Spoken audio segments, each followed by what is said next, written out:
Jerry never called me. If he did, I didn't catch the phone, but between my eyesight and my hearing. This is the actual first meeting I've been to for months. Since March? Yeah, Well, welcome. Welcome back. I've gone to some phone meetings. Yeah. Those are exciting. But at least you can sit home and drink a beer. Watch the news because you're on mute, you know. Yeah. I saw that bulge in your pocket. You brought it with you.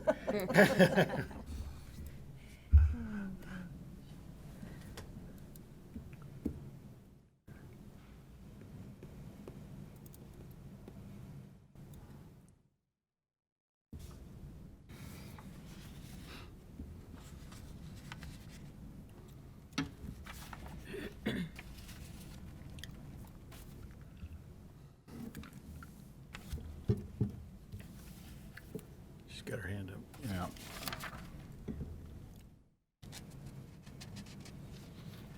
Yeah. Morning. Welcome to the Post Falls Urban Renewal August 20th meeting. Could we have the roll call, please? Clemenson? Here. Coles? Here, Davis? Here. Carstensen? Here. Crosby? Here. Fleshman? Here. Chairman Baltzell has an excused absence this morning. Okay, thank you. Pledge of Allegiance, please. I pledge allegiance to the flag of the United States of America and to the republic for which it stands, one nation, under God, indivisible, with liberty and justice for all. Thank you.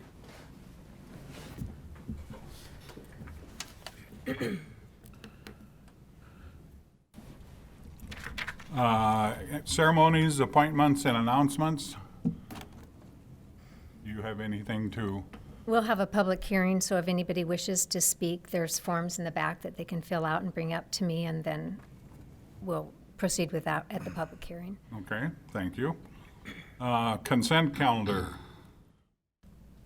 Conflict disclosures. Oh, I'm sorry, missed that one. Conflict disclosure. Is there anybody that has any conflicts with the items on the agenda today? Seeing none, hearing none, we'll move on to consent calendar. Thank you. Item A in the consent calendar is the commission meeting minutes of July 16th. Item B is the commission workshop minutes of August 11th. Item C is the payables for this month totaling $476,646.23, which includes the semi-annual payment to Washington Trust Bank on the Greens Ferry overpass loan. Item D is the bank activity report, which shows total in all funds $7,730,582.76 and accrued interest for the month of $3,671.41. Item E is the financial reports as of July 31st.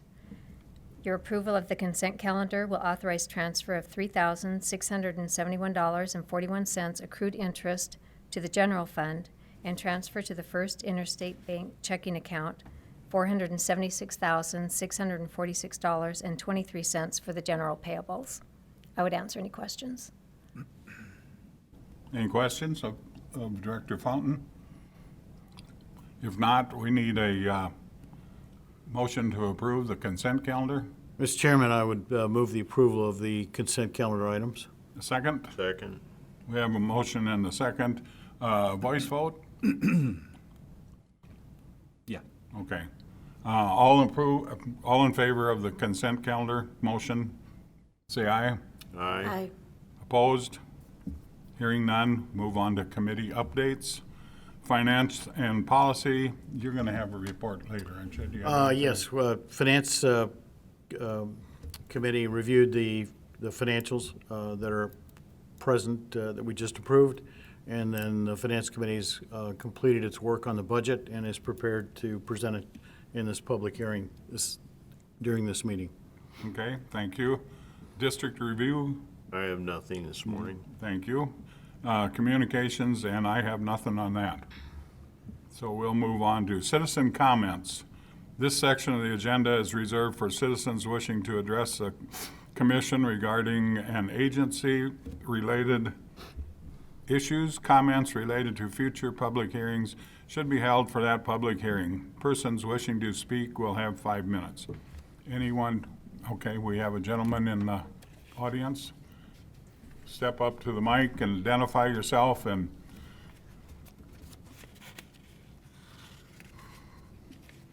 Bob Flowers. from, From 3914 East Maplewood, Post Falls. thank you. Good evening, Commissioners. First, I'd like to start off with saying thank you for being such great stewards of our money.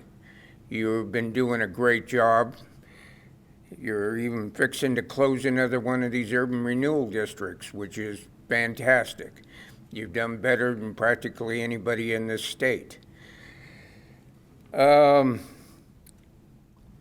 also, concerning urban renewal districts, I have basically two questions.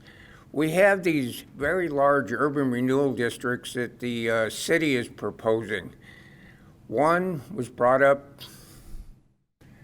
6 months ago. I'm sorry, I've kind of lost track of time with everything that's been going on lately. With this downtown urban renewal district. It was huge.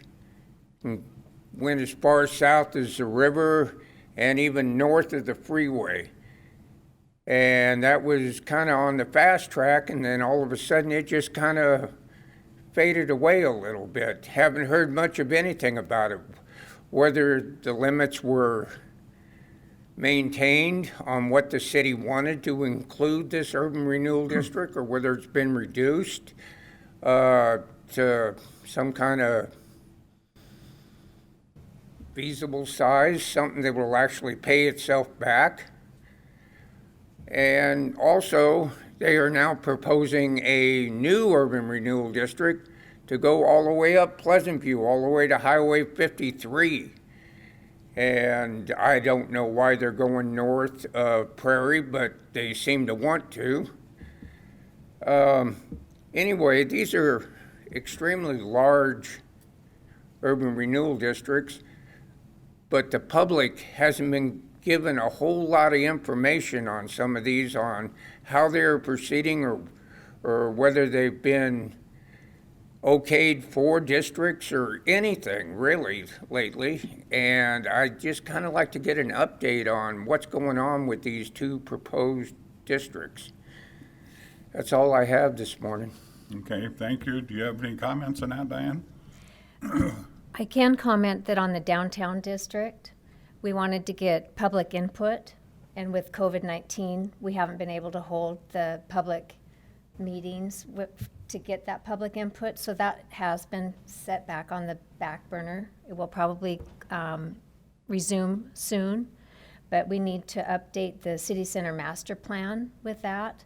And like I said, it calls for public meetings so that we can gather that public input. And so that's the only reason why that one has been sitting in the dark, so to speak. And on the Pleasant View Urban Renewal District, that's a very unique district, which is just going to be for industrial. You know, we want to bring industrial businesses out there, and so we're only taking, I believe it's 18 parcels of land to put into that district. It's bare ground right now, so there is potential businesses that want to locate there. We are going to pass a resolution for the eligibility study today, and then the city is going to move forward getting a feasibility study on that. And we will hold a public hearing probably in October or November timeframe. All right, thank you. You're welcome. Thank you, Bob.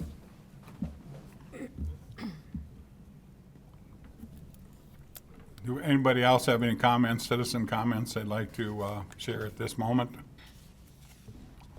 Seeing none, we'll move on to the public hearing. We got to read this first. Public hearing will be held on the proposed fiscal year 2021 budget for Post Falls Urban Renewal Agency. If anyone wishes to speak or has not filled out a form, please do so now and give it to Executive Director. Notice of public hearing was published on August 6th and August 13th as required by Idaho State Code Section 50-29035. Public hearing is now open.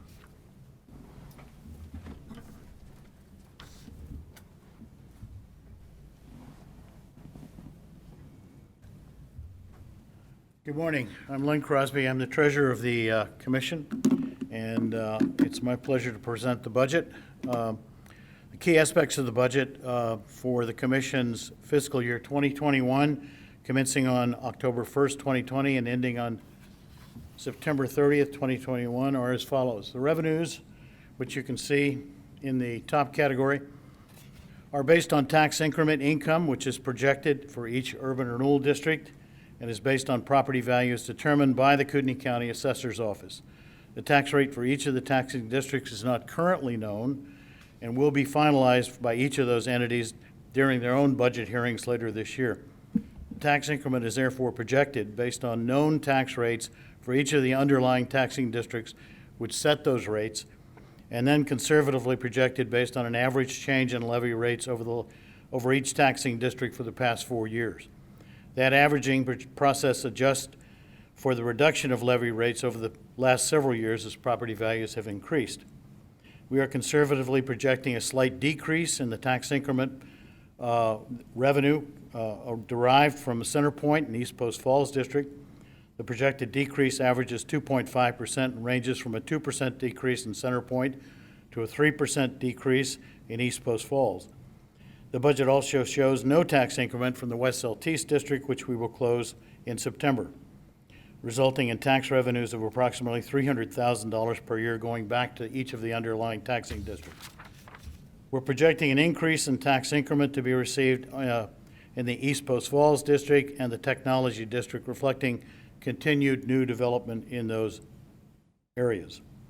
Overall, the projected tax increment for the 4 existing urban renewal districts is anticipated to decrease by 5% or $236,000 from the actual increase received in 2019 as a result of our closure of the West Seltice District.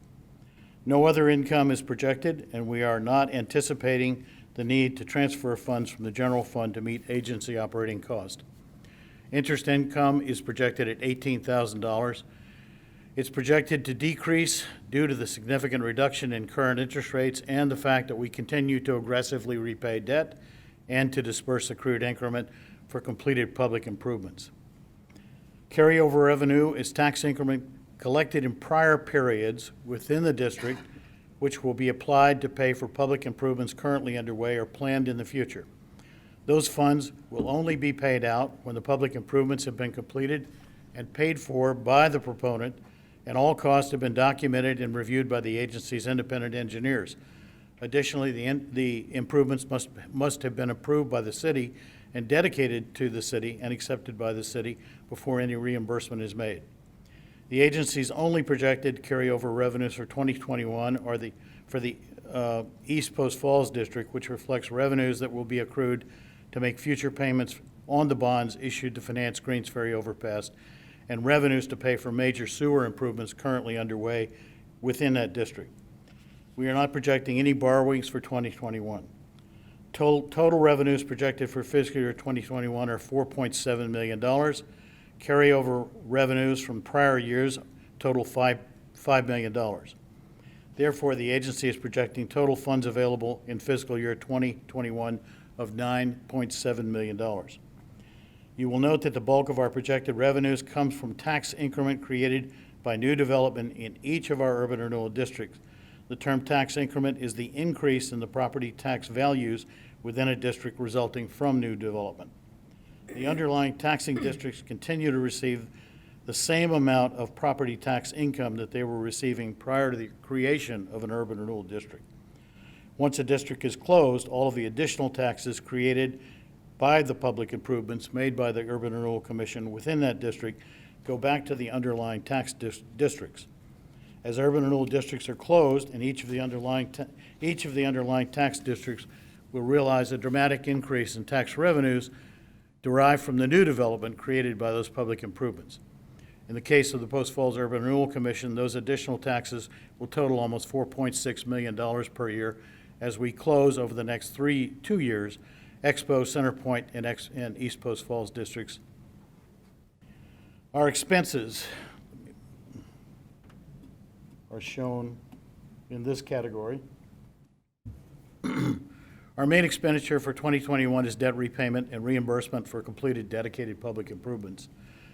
Proposed reimbursement of proponents for approved and completed public improvements, including debt repayment and interest expense associated with the debt, is projected to increase by $1,040,307 to $9.5 million. This increase is a result of reimbursement being paid for completed, dedicated, and accepted public improvements and our continued focus on paying down borrowed funds, which we borrowed for the Greens Ferry overpass as quickly as possible. Projected proponent reimbursements assume all existing improvements set forth in the approved plans will be completed in fiscal year 2021.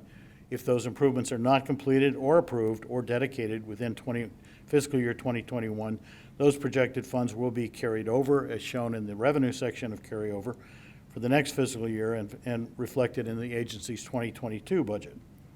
Over the course of fiscal year 2021, it is the agency's intention to continue to aggressively pay down outstanding bonds that were issued to build the Greens Ferry overpass. The remaining outstanding balance on those bonds as of June 30th of this year is $2.7 million. Operating expenses for the agency, including projected carryover funds and contingency, continue to represent only 1.25% of our projected revenues. Our fiscal year 2020 operating expenses, actual expenses associated with operating the agency, which do not include carryover or contingency, were budgeted at $119,819. Our actual expenses for the first 9 months of the year were $75,058, or approximately $8,340 per month. Annualized, we are projecting a fiscal year 2020 operating expenses for the agency will be just over $100,000, well below budget, which we've done for the past several years.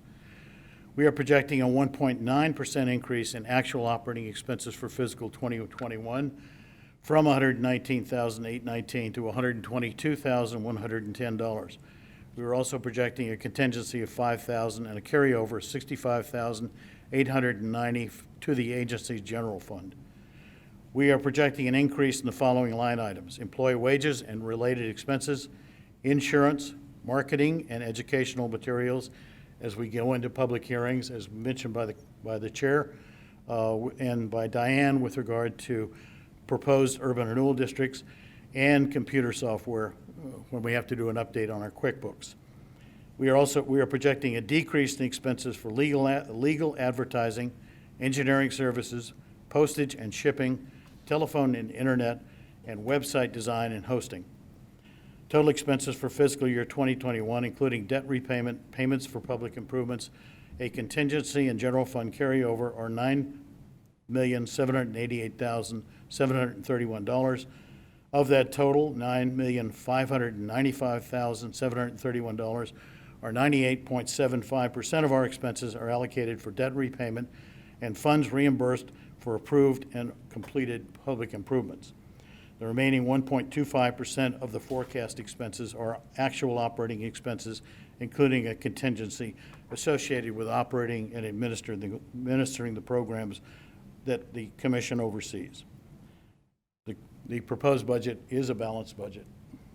Are there any questions? Any questions? Good job, Mr. Crosby. Thank you. Now we'll move on. Director Fountain, have you had any citizens that turned in any forms regarding our? None have been turned in. Okay, thank you. I now close the public hearing and open commissioner deliberations and actions. Unfinished business, resolution approving 2021 annual budget. We need a motion to approve the fiscal year 2021 budget and adopt resolution 2020-02. Somebody have a motion for? So moved. We have a motion Is there a second? Second. Motion and a second. We want a roll call vote on this. If you would, Director Fountain, call the roll. Clemenson. Aye. Coles. Aye. Davis. Aye. Carstensen. Aye. Crosby. Aye. And Fleshman. Aye. Thank you. Thank you. We'll go back to new business. Do you have new business, Director Fountain, that we wanted? We do have new business, I can see that. You want to brief us on that so we can? Certainly. Item A under new business is approval of semi-annual proponent reimbursements. Per agency policy number 7, tax increment received by the agency for each of the urban renewal district is dispersed in February and August each year for public improvements that have been planned, completed, and paid for by the proponent and dedicated to the city. August reimbursements will be distributed as follows. In the Centerpoint District, the proponent is Point Partners LLC. Their reimbursement amount is $267,474.50. The remaining obligation is $16,989.19. In the Tullamore District, Copper Basin Construction is the proponent. The reimbursement amount is $534,905.39, leaving their remaining obligation at $1,893,809.16. The Tullamore Commons 2 District, Whitewater Creek is the proponent. The reimbursement for that is $11,086.79. The remaining obligation is $171,997.98. In the Expo District, J.R. Watson and Associates is a proponent. Their reimbursement will be for $107,753.98. The remaining obligation is $914,436.88. Finally, in the West Seltice 2 District, Greenstone Corporation is the proponent, and we are doing a final reimbursement to pay off the infrastructure that was created in that district of $99,291.06.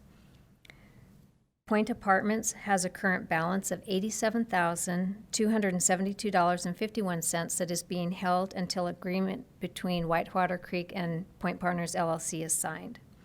The Post Falls Technology District has a current balance of $38,985.64 for future reimbursement of public infrastructure improvements. A motion with a roll call vote would be in order to approve the proponent payments in the stated amounts and approve transfer of $1,020,511.72 to the First Interstate Bank checking account. Thank you. We need a motion to approve the payments in a roll call vote. Mr. Chairman, I move that we approve semi-annual proponent reimbursements as presented by Director Fountain. Thank you. Is there a second to that? Second. Okay, we have a second. Motion and a second. Roll call vote, please. Clemenson. Aye. Coles. Aye. Davis. Aye. Carstensen. Aye. Crosby. Aye. And Fleshman. Aye. Thank you. Thank you. You want to go on to item B? Sure. Item B is surplus rebate checks and a resolution for that, 2020-03.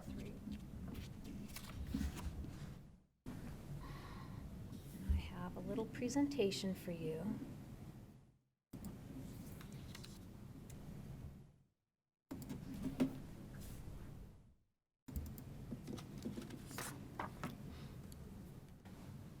Last September, the agency published a closing budget for the West Seltice 2 District, and on March 19, 2021, approved Resolution 2020-01, recommending termination of the West Seltice plan and revenue allocation area, and a surplus be declared and distributed.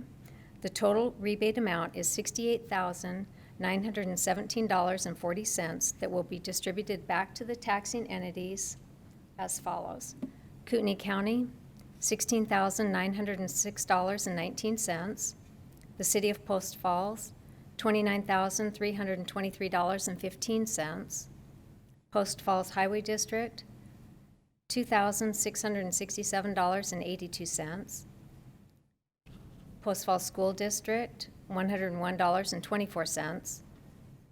Kootenai Fire and Rescue will receive a check for $11,516.34. Community Library Network, $2,047.50. North Idaho College, $5,415.09. And Kootenai EMS will receive $940.07. I wanted to share a visual with you and the viewing audience of past practices of the agency, and note that of the 4 districts that have been closed, have all been closed early. The original West Seltice district was closed in 2001 with a taxable value of $55 million. The Riverbend district was closed in 2012. The taxable value had increased to $56.6 million, and we provided a rebate of $209,075 back to the taxing entities. City Center was closed in 2018 with a taxable value of $40.3 million, and $448,435 in surplus rebates was returned to the taxing entities. And today we are officially closing the West Seltice 2 district. The increase in taxable value is $33.7 million, and we will be issuing those rebate checks totaling $68,917. The agency could continue collecting tax increment for tax year 2020, which were paid in 2021, but you have consistently chosen to close districts early and return the money to the various taxing entities. Commission had also approved 2 rebates in the East Post Falls district when no new projects were in the works. Rather than hanging on to those dollars, Commission chose to provide the taxing entities with a $2.2 million rebate in 2009, and in 2012 another $3.2 million was returned. So bringing the total rebates back to the taxing entities from our districts has been $6.1 million. This information confirms that the Post Falls Urban Renewal Agency's Commission is being fiscally responsible with taxpayer dollars.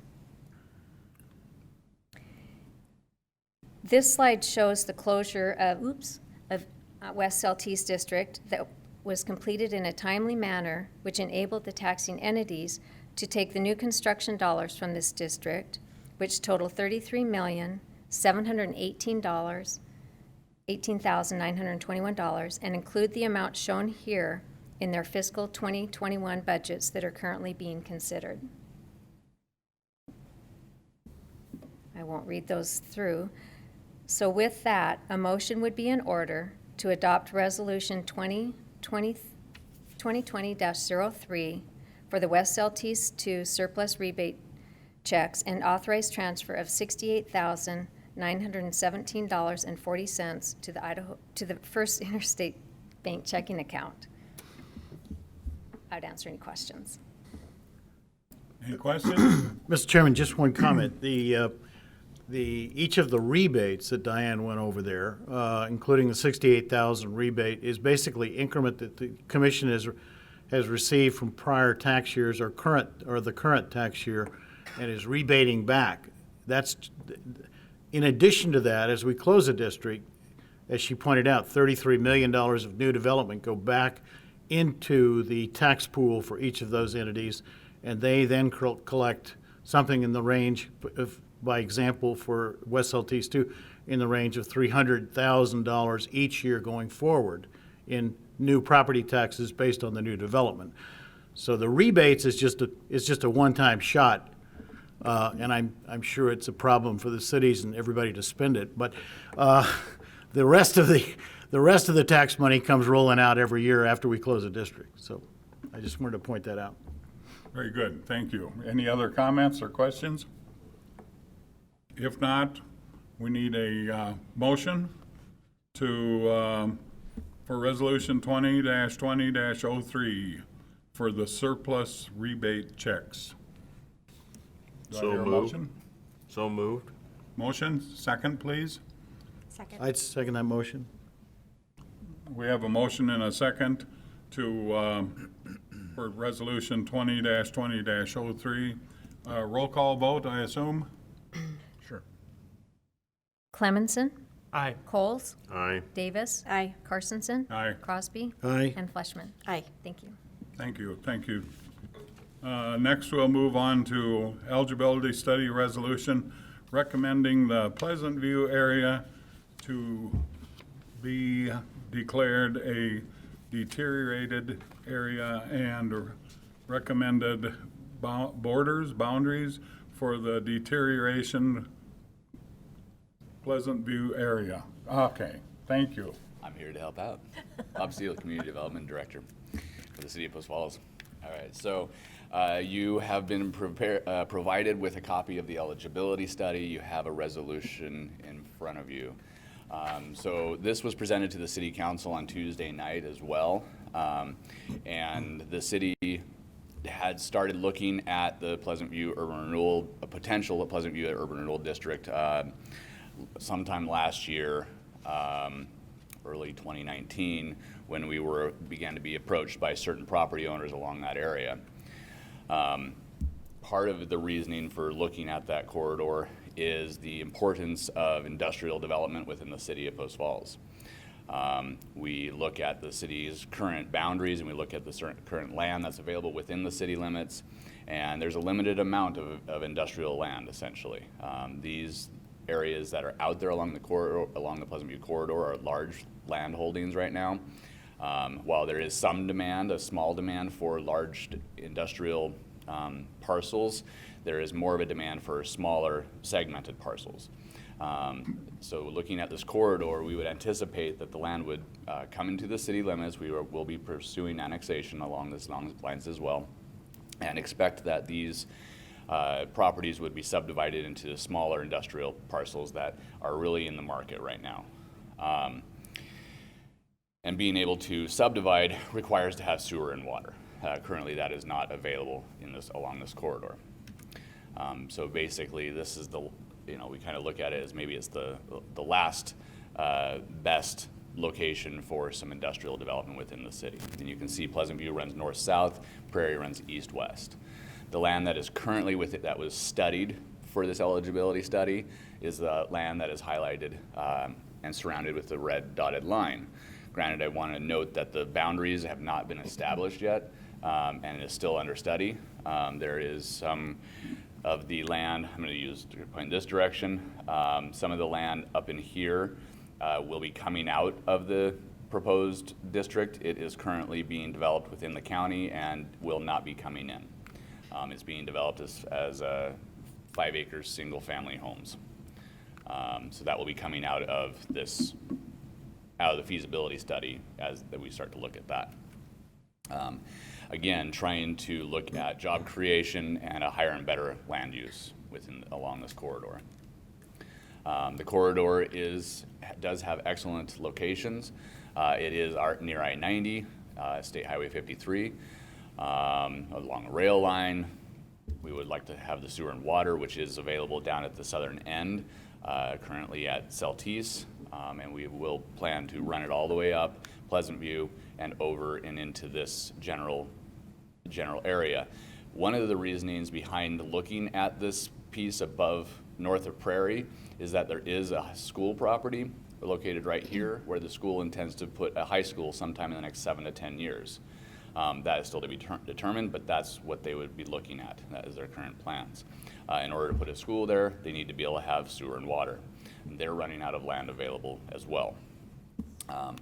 This area within this property is also ideal for some potential industrial development, commercial development.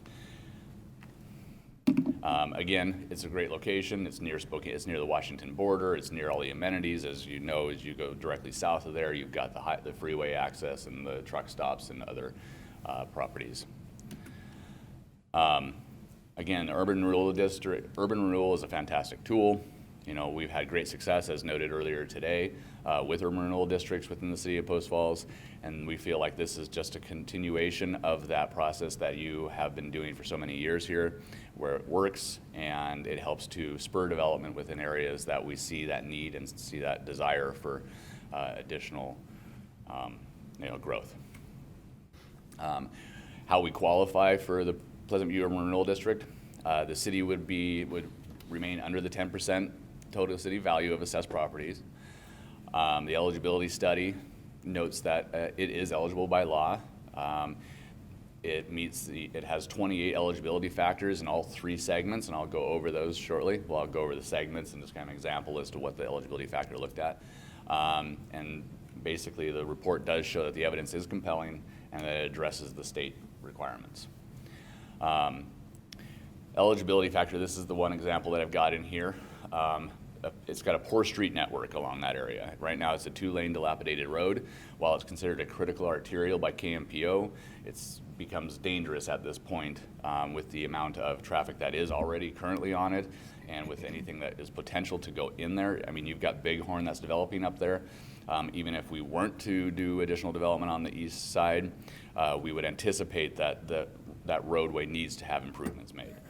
There are planned improvements for the intersection up at Highway 53 that the ITD plans to do in 2024. That will likely create an even higher generation of traffic because people realize that that's the direction that they can go in order to easily get onto Highway 53 or off.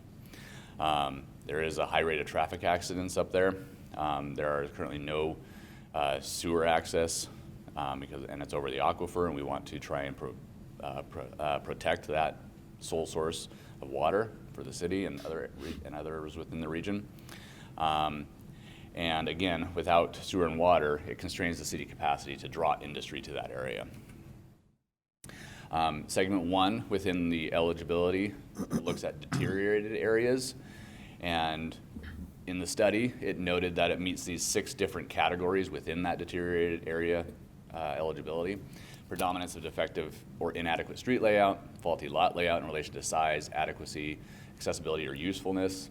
Obsolete plating, it's got large lots, odd lot lines. There's a lot of different owners. There's 8 owners on 19 different lots. There are insanitary conditions, specifically that there's a lack of sewer, and then of course the combination of such factors. In looking at segment 2, it looks at deteriorating areas, and again, very similar categories to the previous one. Street layouts, lot sizes, diversity of ownerships, and sanitary conditions. It also looks at the disadvantaged border area eligibility factor. We're looking at inequity and disparities in income taxes, inequities, disparities in unique geographic features, and the ability to attract private investment, business or commercial development. So in conclusion, out of the report, it finds that there is overwhelming eligibility. It meets the spirit and the letter of the state law. The city and the Urban Renewal Agency have had an excellent success with urban renewal districts in the past. We'd like to be able to continue that. And we do feel like Pleasant View Corridor is one of the last best places within the city for some of the major industrial or manufacturing type of developments that we can potentially see. So we feel like the demand is clear along this corridor. And again, the opportunity won't last. If we don't do this now, it will likely develop within the county at a much lower density. When you read through the report, it does note that, for county development, you've got minimum 5-acre parcel and pretty much a maximum of maybe 20 employees. And you're only looking at 20 employees for a 5-acre parcel. You can, multiply that by 10 if you put it within the city.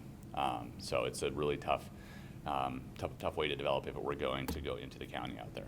So I've also got a comment about the city center, but we can touch that after I'm done. Do you have any questions for me now?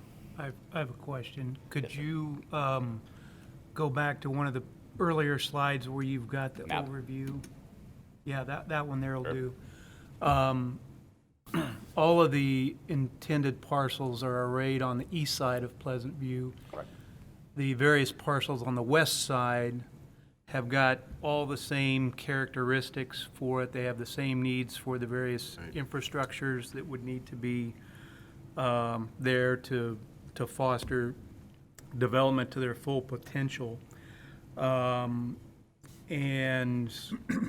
once if this district is created and comes to fruition, then those parcels on the west side would passively benefit from that.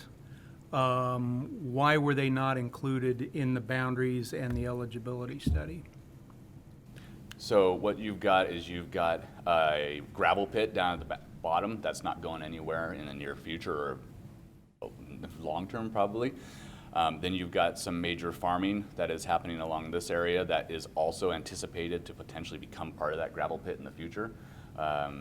Or it will continue to be farmed, and the owner did not have any interest in doing that. North of that is Bighorn. Bighorn was approached. We did discuss it briefly. And at this time, they did not intend to come into the district.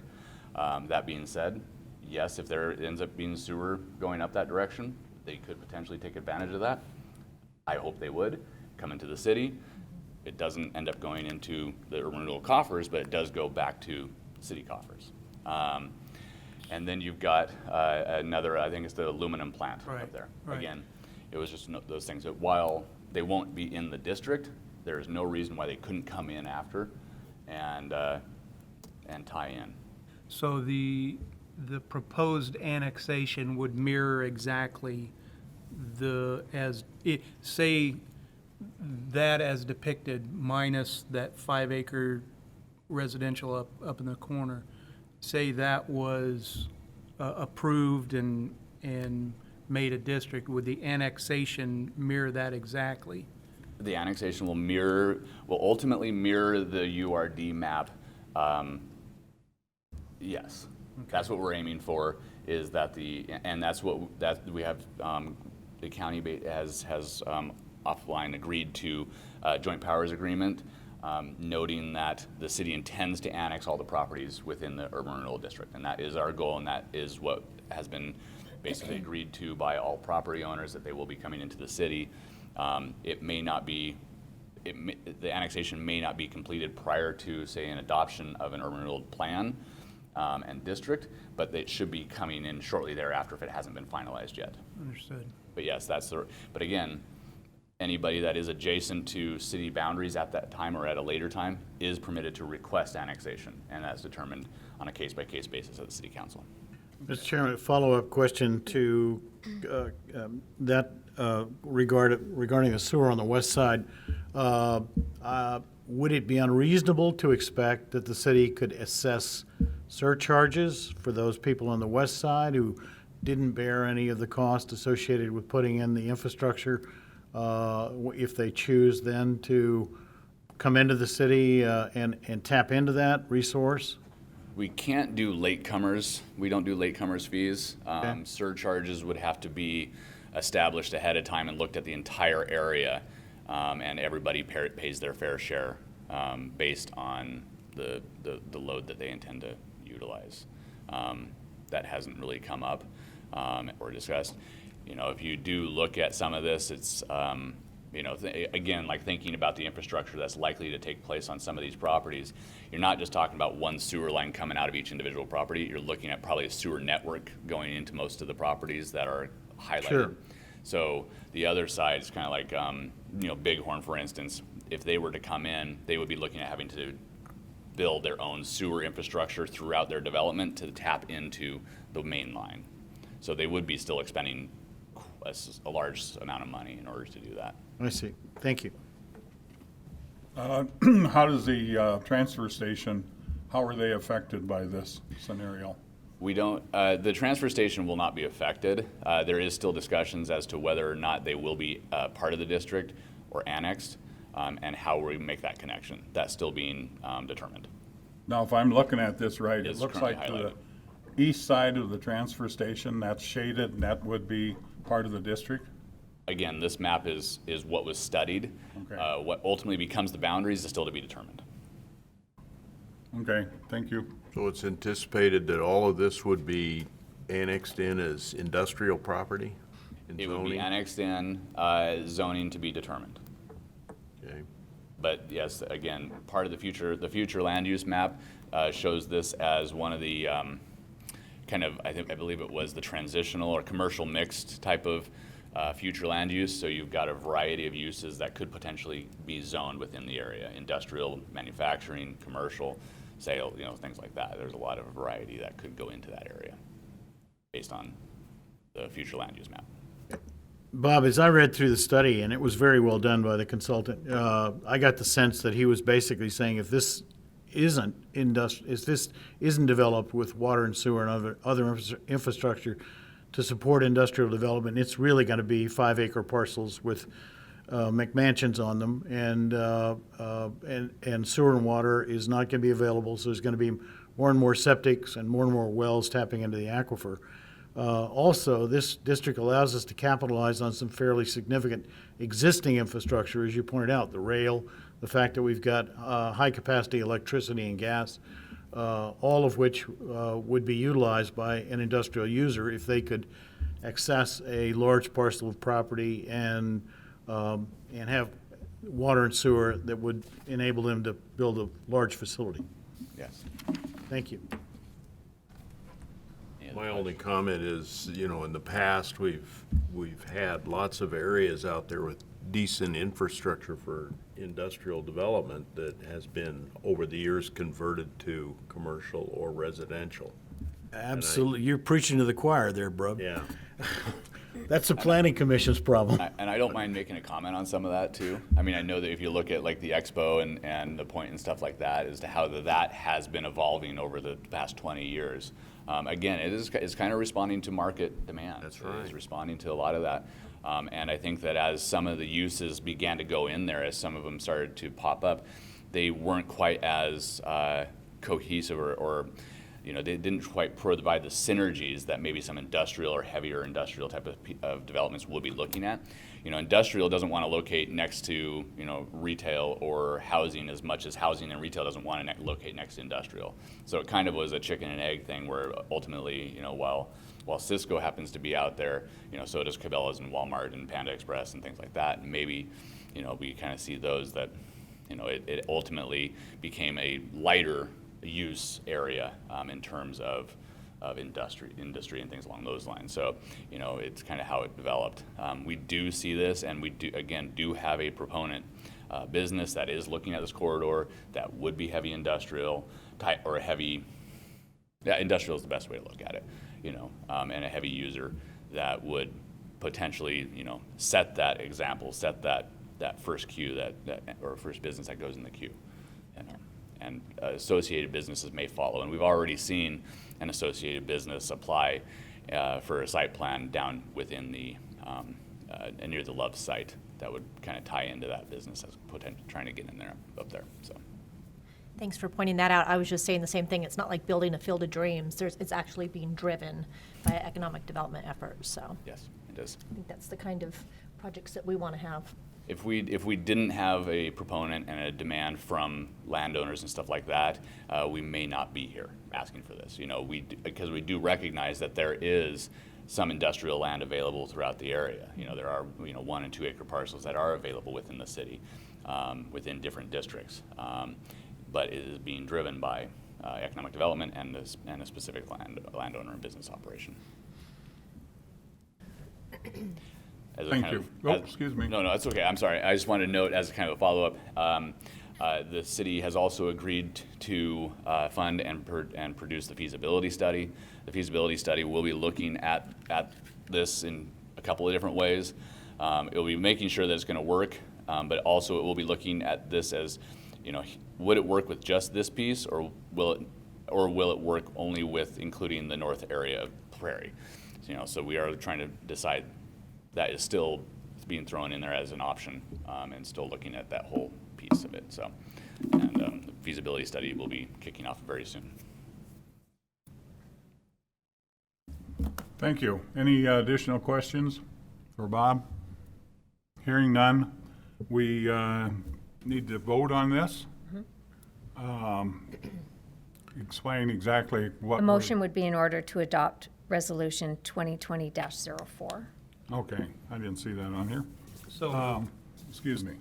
Motion to adopt Resolution 2020-04. Mr. Chairman, I would move the adoption of Resolution 2020-04, recommending the Pleasant View area be declared deteriorated. Second? second. Hey, good Jim, a good man. We have a motion and a second to approve adopting Resolution 2020-04. Roll call vote? Fleshman. Aye. Crosby. Aye. Carstensen. Aye. Davis. Aye. Coles. Aye. And Clemenson. Aye. Thank you. Thank you. Faked us out, starting on the other end, didn't you? Trick. Along with that, before we get staff reports, I'm going to back up to item number 2. And under appointments, we have if you noticed on the far end down here, we have a new member of the Post Falls Urban Renewal, Christy Fleshman. She's been a member for 3-4 months already, but until today, this was the first time she had the honor of sitting at the desk. So welcome, Christy, and we look forward to good things from you. So Thank you. staff reports and updates. I have nothing further. I think everything's been covered today.